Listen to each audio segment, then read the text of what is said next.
Chris, and among other things, I'm a watch collector. Good to have you here with me today. Let's go ahead and do a quick wrist check before we get into the meat and potatoes of this particular watch that we're going to cover today. What am I wearing? I'm wearing this Christopher Ward C60 Sapphire in orange. A beautiful, beautiful piece that I just got this week. One of my larger watches, actually, but I'm just loving it, so I've been wearing it quite a bit. Today we're going to talk about this Casio G-Shock Baby G watch. The reference number is BGD-560S-8. It's part of Casio's Color Skeleton series. Spooky! It's a square model in translucent gray.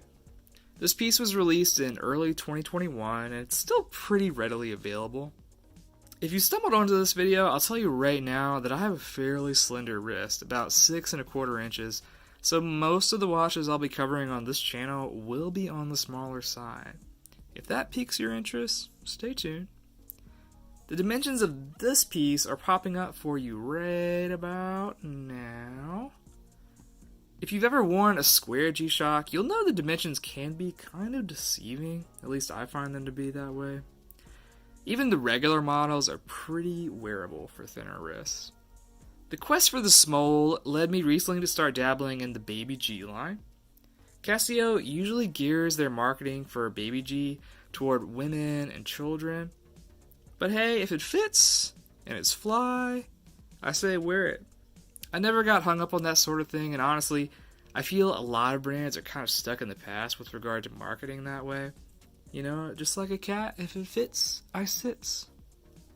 What drew me to this particular piece, I guess you could say I was primed for it a while back, as early on in my collecting, I did grab a G-Shock 5600 model with a similar aesthetic, which I may cover in a future video. You're seeing a little bit of it now, just, for reference.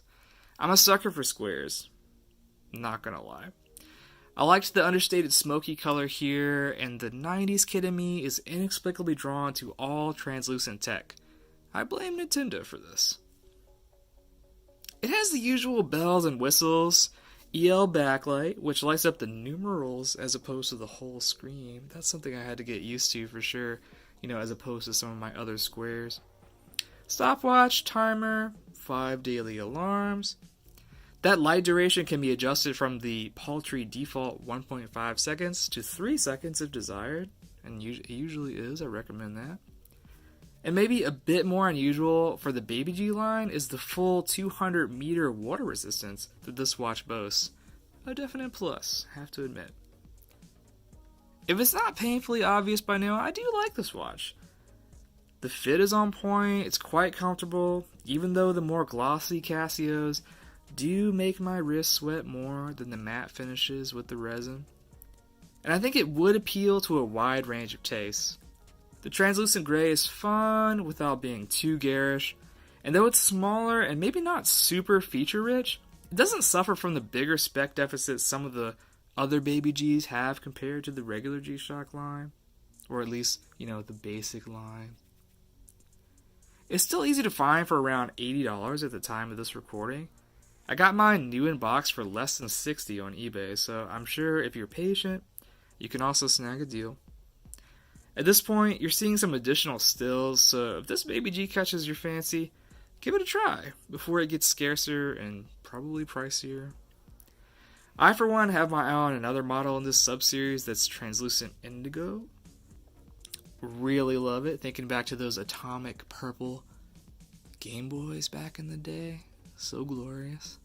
If you enjoyed this review and would like to see more content for modest wrist-having watch collectors, feel free to subscribe. I'll be covering more Casios in the future, but I also collect a variety of brands, both modern and vintage pieces. I hope you have a rad day wherever you are. All the best to you. Talk to you soon.